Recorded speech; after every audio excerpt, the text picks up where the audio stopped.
Hey friends, welcome back.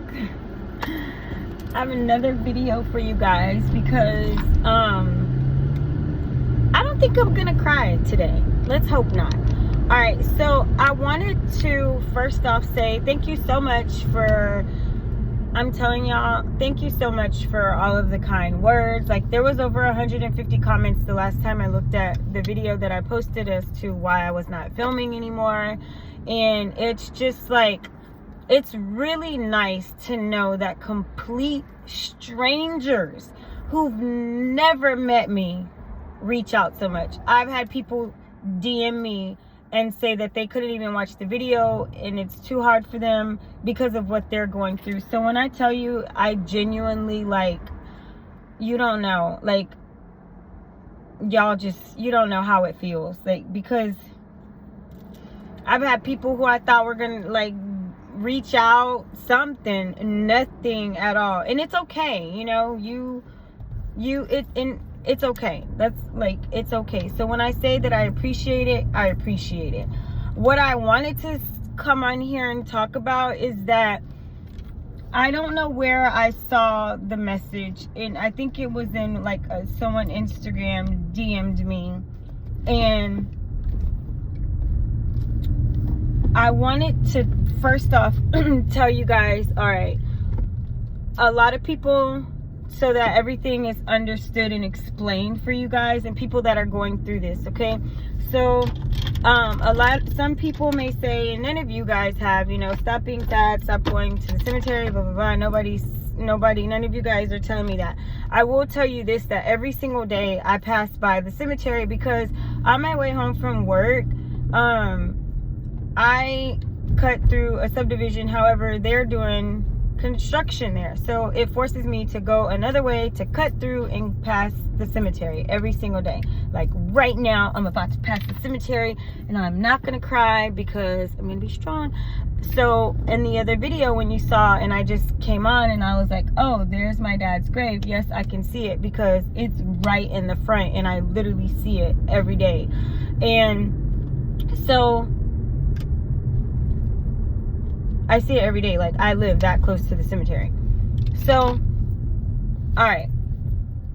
Here's what I wanted to talk about. Part 2 of another reason why I struggle so much. And I'm doing better on this part. But if you have never taken care of a hospice patient or been a caregiver for someone in that situation, it can be extremely hard. I knew what I was signing up for, but I also didn't know. And when I say I didn't know, I was not prepared, is what I will say. Because once a patient goes into hospice, like, you basically are with them 24/7, okay? Because you can't leave them alone. So when I found out that my dad was going to be on hospice, first off, I broke down so bad. Like, I could not breathe. And I was by myself at the hospital when I got the news. And I was told on the phone, I wasn't in my dad's room. My dad was already told. They had already told my dad. And so I couldn't, like, go cry to my dad. And I couldn't. Like, I had to be strong for my dad. But I sure as hell called my mom and I was crying. And my mom called my aunt to come to be with me at the hospital. Like, it was just, like, hard. But I knew already. Like, I had known already, like, something was wrong. I could feel it. Like, I could just feel it, is what I'm gonna say. So anyways, taking care of a hospice patient, like, I feel like you have to be mentally and emotionally and physically ready to do that. All right, so I had already been living with my dad, taking care of my dad, so I knew that I was prepared for this, but I was not prepared. One thing that you have to understand is that you will be given medication to your loved one, if it's your loved one that you're taking care of, okay? You will be giving them medication. And that is something that I struggled with. And the reason why I say struggled is because when someone is on hospice, they're on a hospice because they've reached the end. And I felt that, like, when I tell you, like, I absolutely had the best team of people, the care team, the hospice team, like, caring for my dad. They were absolutely amazing. The hospice nurse who came to pronounce my dad, when I say I wish I could be her friend, because that lady, I can't even think of her name at the moment, but she was just like God sent, is all I could tell you. She was just, I don't know how else to explain it. Just know that I'm very grateful for every person that helped in the whole hospice team that helped me take care of my dad. So when a patient is going into hospice, you get all of this stuff, and then you get a manual, okay? I would advise you to read the manual, because I read every single piece of literature, a bold print. I read everything in that book. And that is when, like, I knew, like, I need to call the doctors when I was worried about something. I called the hospice. I was like, hey, can you come check on my dad? I read everything. Every single thing that is in that manual is absolutely 100% true. I feel. Therapy. I feel. So,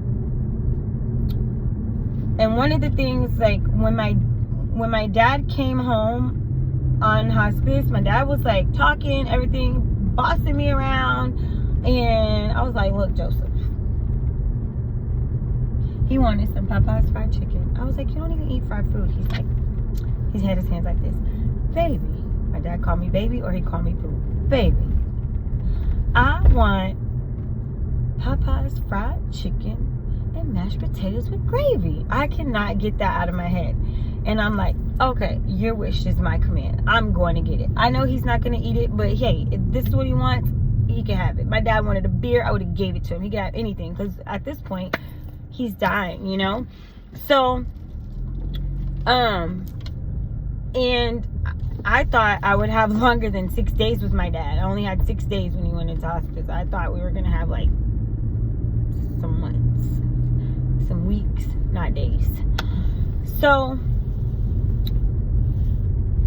I got my dad this Popeye's chicken and mashed potatoes and gravy, and my dad was drinking water. He was drinking, I think I got him a lemonade that day. I can't remember, but I still have the Popeye's receipt, so I can actually look at the receipt. But my dad was drinking water. He was constantly drinking water. I remember constantly giving him water with the straw, giving him water. And when I went and got the food, I came back, and my dad had eaten, like, if you have a baby, or you have had an infant, and you know the baby spoons, and you feed him the baby food, my dad had ate the equivalent of the baby spoon of mashed potatoes, and that's it. He didn't even touch the chicken. It was just the thought of him wanting to have it that made me happy, but I knew he wasn't going to eat it, because he really hadn't been eating a lot. And then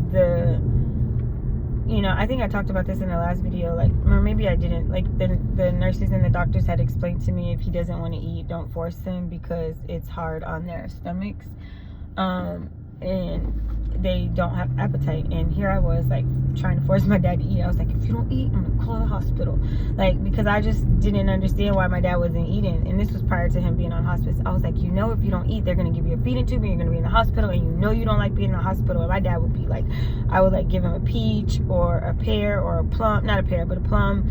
And so, like, he would be like, okay, I'm gonna eat, because he didn't want to go in the hospital. My dad hated being in the hospital. He did not like it. I'm like, even when my dad had surgery, they, like, messed up his transportation, and I was not leaving my daddy in the hospital. I went all the way to Miami to go get my dad. I was like, I'm coming to get you. Like, fuck that. Like, you ain't about to just leave my daddy sitting in a goddamn hospital. And I feel like, I know I'm getting off topic, but I feel like sometimes in a hospital, like, if somebody can't solve a problem and they go home to their families, and my dad was just, like, still in the hospital, and I'm like, well, what the fuck are y'all gonna do? Like, you weren't gonna solve the problem at 4 o'clock today, so you're still not gonna have him transportation at 8 o'clock in the morning. Which, no, I got up at 3 o'clock in the morning, I drove my ass to Miami, and I went and got my daddy. Like, I ain't playing that shit. Don't play with me about my parents and my kids ever in life. So I went and got my dad. So anyways, now let's get back to the hospice thing, and why I'm talking about this in the video is that prepare people for taking care of a hospice patient. Given that medication, it really like tore me up in the inside. And I remember once the nurse was like, oh, did you give him the medicine? I was like, no, I don't want to give him that, because my dad was getting morphine and like some other stuff. I think they like whatever's in your package, I think it was like Ativan. If you're on hospice, you already know. Luckily for me, I have a friend that is she works in hospice in Texas, and so it was very helpful for her to like, I felt the like I didn't want to give my dad this medicine, and I struggled so much, but I gave him the medicine, but I didn't want to, because once you start getting that motherfucking medicine, they transition it. And of course, that's what bothered me. Like, I know that I did everything right. However, those feelings that I had was, well, I'm giving this medication and my dad's not going to wake up. And again, when you are giving medication to a hospice patient, that was one of the things that I cried about to the grief counselor, because I had spoken to her, even though I didn't go to grief counseling, but once I had already spoken to the grief counselor, like privately on the phone. And I had also spoken to my doctor about it. And I was telling them, like, I don't like this feeling, like I'm giving my dad this medicine. And once I gave him the medicine, that's when like he starts like not waking up and like, no, I don't want to do it, you know. Like it was too late. But again, that was one of the things that I struggled with. And it took why, like, I know it's gonna be 7 months on Saturday that my dad passed away, but it was hard for me to accept that, like, no, I was part of this process. I gave him this medicine, and I felt terrible, because once you start giving that medicine, they're not waking up anymore. And they had increased my dad's meds but it was explained to me, and I will explain this to you, and I'm not going to tell you not to feel bad, because I don't want you to not feel bad about nothing. I want you to go through your emotions like I'm having to go through mine. Nobody can tell me how to feel.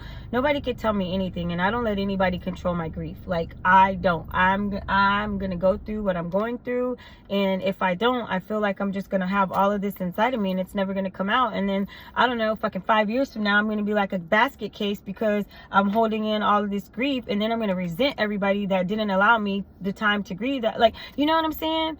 So anyways, what bothered me again was the medication, and it was so hard, like, when they upped my dad's meds, and I was like, oh my god, like, this is getting even worse. And then, like, the way that the nurse and the grief counselor, my doctor, they was like, you can't feel bad. It's selfish of me to want to keep my dad here, okay? And it's selfish of us to want to keep them when they're in so much pain. And so the way you have to give that medicine is you have to give the medicine before the last dose completely wears off, because you don't want them to feel pain. You don't want them to feel whatever they're feeling, and I don't want to feel what they're feeling. I don't want to know that pain. I don't want to know.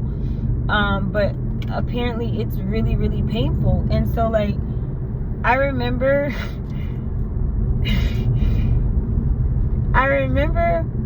everybody came to visit my dad, and my dad was very alert, like very alert.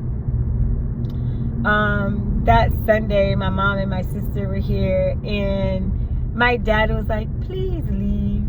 And that's when we knew that my dad was like, okay.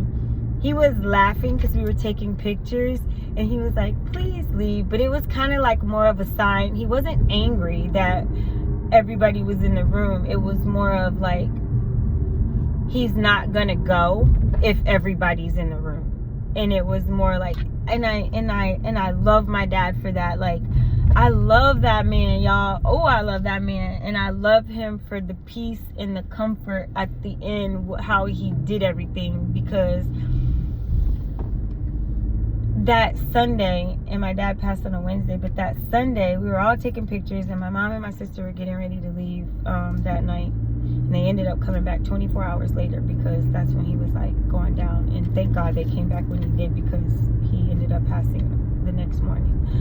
So my mom and my sister leave, but I mean, they're in the room and we're taking pictures, and this is like this will forever mean a lot to us because my parents had us, okay? Like, I'm my dad's firstborn. My mom only had 2 kids and they were by my dad, okay? So that picture meant everything because it was my mom and my dad's 2 kids right here. So it was just, it meant a lot. And so what was so funny is that I gave my dad his medication, right? One of them was a pill, and I put it in his mouth. And so then he was laying in the bed and he goes, and he spit it out. And like, me and my mom and my sister, we like busted out laughing. And I just can't forget that. It was so funny that he spit that pill back out. It was just so funny. And so I guess like talking about this, it makes me laugh, like, and I'm happy that I'm not crying. But let me go get Raina. I'm gonna finish the story. Okay, so let me finish the story. So my dad spits this pill out, right? And then he's like, please leave. And it was just so funny because, like I said, he knew. And so boom, right? So then it was like that. It was that night. Well, I think it was, I don't know if it was that night or it was the next night. I can't remember.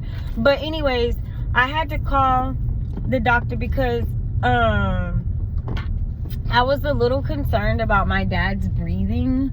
And I'm telling y'all better read them books and read them hospice manuals if y'all ever in them situations, because it tells you everything to look for. And I'm telling you, and then it was also saying, and like the day, and I talked about this in the other video, the day that my dad was like really transitioning, I couldn't get out of bed. But one thing that I was doing was like, I would talk to my dad in his ear, excuse me, and it tells you in the menu that it's okay for them to let go. And you have to tell them that it's okay, you don't have to fight anymore. And that's what broke me down even more, was that I was telling my dad that it was okay to let go. Like, you don't have to be in pain anymore, no matter how much it was hurting me. Like, I would not cry in front of my dad. I would not. If he was awake, I would not cry. But when he was transitioning, I definitely cried over him. Like, I couldn't stop crying here. But it was the medication that really bothered me. And I'm saying that you have to really be mentally prepared, because you feel all of this stuff. You're gonna feel guilt. You're gonna feel so much. Well, I'm not gonna say you are, because I don't like saying how other people are gonna feel, because I don't know how you're gonna feel. And somebody made a comment, and I appreciated that, when they said, I'm not gonna say I know how you feel, because like you said, you may feel something that I don't, and I may feel something that you don't. We all feel different when we've lost someone, and especially losing a parent. You know, our bonds are just different, and our emotions are different. But it really, really, really was hard for me, and very hard afterwards, because it was like, well, what if and this is what I would cry to my doctor, and I would cry to the grief counselor when I would speak to her, and I was like, I would tell her that I feel guilt for giving my dad the medicine that helped him transition. And she was like, it's okay. She was like, you are not feeling anything that nobody else has not felt. She said it is completely natural for you to feel that way, 100%, because although you may feel like that medicine is provided so that they can transition peacefully. They're given morphine and like Ativan, and I think it was called Ativan. And the way that one of the nurses has explained to me was like, you take the pill and you put it in the cap of the other bottle, and you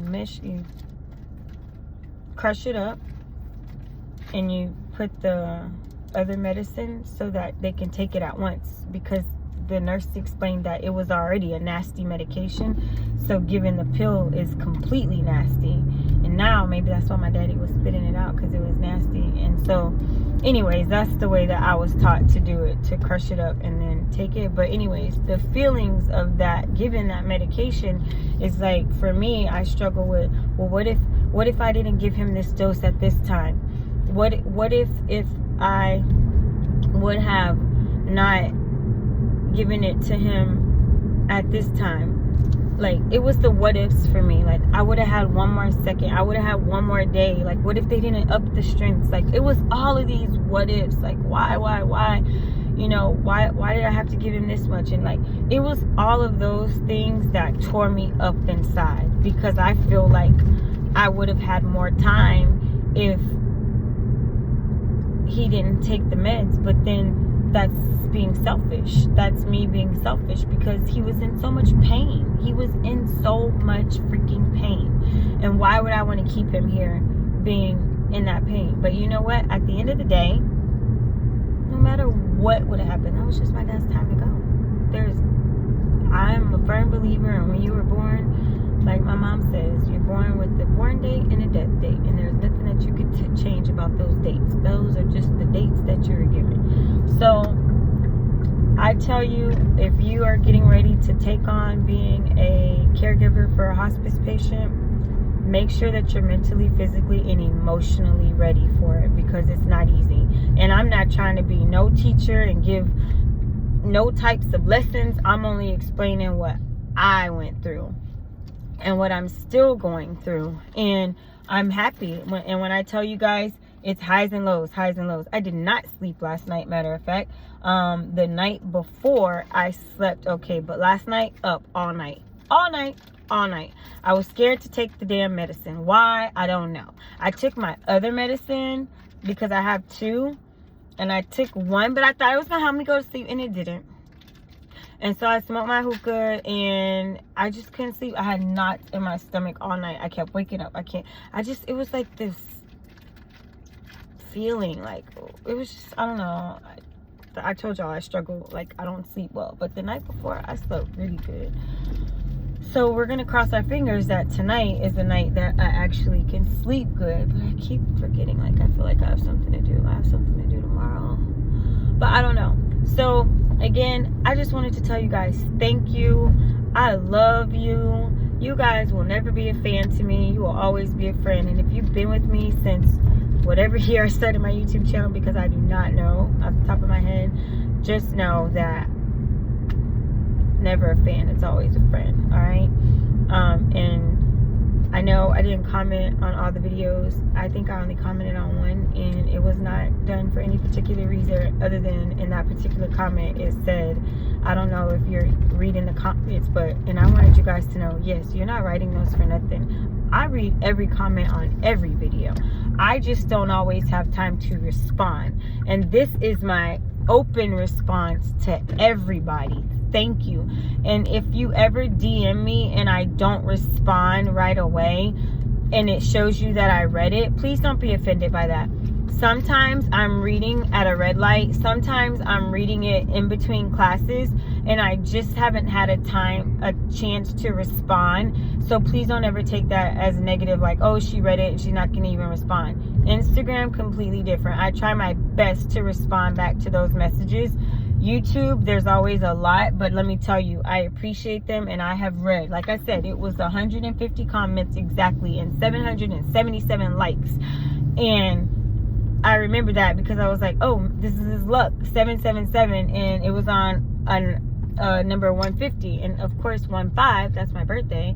So I was like, you know, I'm a numbers person. Like, my dad died on the 20th, and my mom's birthday is on the 20th, and my grandma's birthday is born on the 20th. So I felt like my dad was like, I don't know how to say this, but because I always felt like I should be the number one woman in his life, right? But maybe not. Because I know how my dad loved my mom, and my dad loved his mom, you know? So I was like, for it to be the 20th, that number, like, because that's my mom's birthday and my grandma's birthday, but but it's different months, but it's still the number. So the fact that he held on and he waited to go until the 20th, like, I don't know, that just means something to me. Like, numbers are always like mean something to me. I hate the number 14, fucking hate it, but so yeah, so anyways, you get what I'm saying. He was my first love, but I guess I'll take being number 3. If my grandma and my mom were first, I'll take being number 3. But yeah, so I love my dad and I miss him, and I'm gonna get through this. It's just hard, and it's on my timing and not anybody else's. Well, God, I'm not rushing you. It's on God's timing when I'm gonna get through this, not on my time. And I'm still gonna keep my faith, and I'm gonna have good days and I'm gonna have bad days. But when I'm ready to come back to filming couponing videos, I'm gonna be there. But if I'm ready to talk, and how somebody said TED Talks, hey, maybe my journey can help somebody else. And I just want to prepare you guys. If you're taking care of a hospice patient, just be prepared. Read the manuals. Read the manuals. Go through it. And I will tell you this. It was very important for me and my dad, for my dad to pass that home. There was no way I was going to let my dad pass away in a hospital. Absolutely not. No way. My dad was going to die at home. And it was very important. So that's also another decision, you know. Be prepared to, if you can stay in a house, if you can walk back in there, you know. Those things don't bother me. Like, I wanted my dad's spirit to come. I believe in all of that. Like, I wanted to feel my dad's presence. I wanted to hear his footprints go across. So me being in my dad's home does not scare me.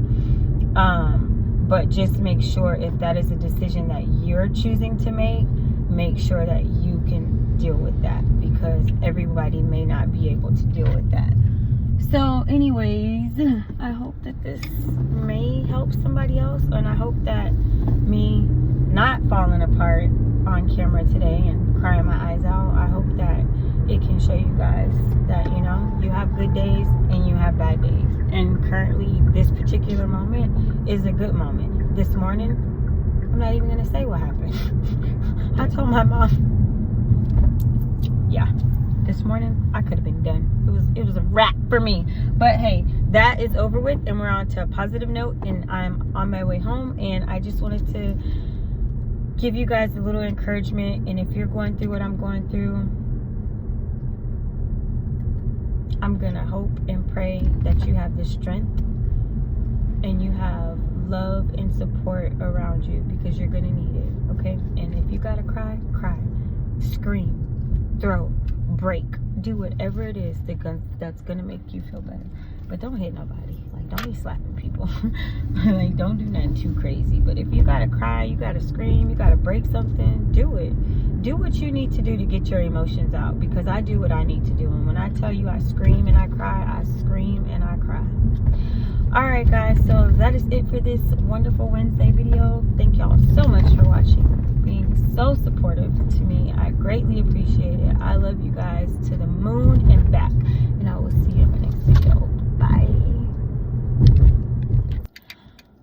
Guys, and one more thing I wanted to tell you that I've also been doing, and I totally forgot to mention this, but this might make you feel better. Someone told me to, and somebody else wrote this in the comments, and I meant to tell you these things the other day, but I forgot. So someone told me to write your feelings down, okay? I'm in my backyard, by the way, so don't worry if I'm not paying attention. There's a tree limb back there, and I always park in the bike.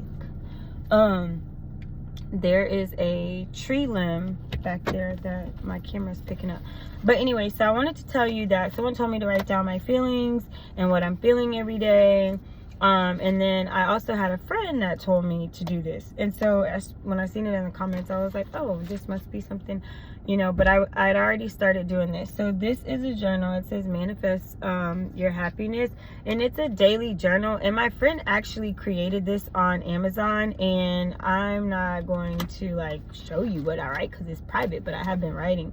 But it does tell you, like, you might not can see this, but you see it has like your feelings, but it says, how are you feeling today, things you're grateful for, today's affirmations, and then what's your mood. And then you can just write. All right, so you can write how you feel, and I've been writing my feelings every single day except on Saturday and Sunday. I didn't write because I was busy, but I think that's an excuse. I think that when I get up in the mornings, I should write. Normally I do this when I have a break at work, I write in it, but I'm tuned out. I don't let anything distract me. What I normally do when I'm writing is I listen to the sound of rain. I love thunderstorms and rain, so I put that on my AirPod on my phone, and I plug in my AirPods, and that is what I listen to. So there's no actual words being like in lyrics or something. It's just thunderstorms, and for me that's calming. And so as I'm listening to the pouring rain, I'm writing down my thoughts. So I don't know if it will help you, and I don't know if you will want this one, but if you want this one, I will link it down below on Amazon. But to the person that was writing in the comments, like, for me to write down my feelings, I'm already doing that. So again, thank you for those suggestions, and maybe you can go back and read it. I haven't gone back to read anything. I don't want to.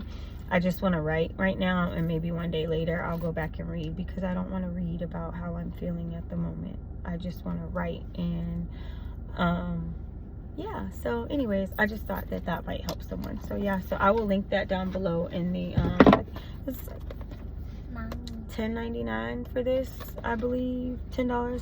But again, my friend actually created this, so that is why I bought that particular one. So if you guys are interested in that one, I'm gonna link it down below in the description box.